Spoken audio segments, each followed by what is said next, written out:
It felt strange having a huge house to myself after a few years in pokey apartments, dorms before that, and my childhood bungalow before even that. Even when I'd lived in that last apartment by myself for the first several months before Brian had moved in, I'd always been able to hear my neighbors around me, thumping across my ceiling or hollering to each other on the other side of the walls. Aunt Alicia's house was out in the middle of nowhere. Other than the rumble of an occasional car passing by on the country road, I might as well have been the last person on Earth. The pipes hummed and the floors creaked, sometimes even when I wasn't walking on them.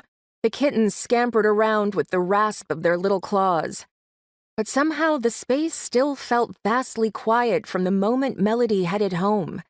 Even when I tucked myself into bed in the smallest of the 6 bedrooms, snuggling under my beloved feather duvet that I'd brought with me, the emptiness of all the other rooms echoed around me. Maybe it had been a little ridiculous, running right out here just a few days after I'd kicked Brian to the curb. I'd wanted a change in scenery, not to be hit over the head with my aloneness. When I woke up the next morning, sunlight was already streaming through the thin curtains on the bedroom window, and the black kitten was tumbling across my duvet. Noticing I was up, he gave me his usual plaintive meow. I ruffled his fur and pushed myself out of bed. Time to get into the deeper exploration. There had to be something there that would explain why Aunt Alicia had wanted me to have the house at all. The black kitten had definite ideas about where I should begin my survey. As soon as I walked out into the hall in my loungewear of lacy tank top and yoga pants, he darted toward the spiral staircase that led into the tower's attic room. I hesitated, watching him hop from step to step.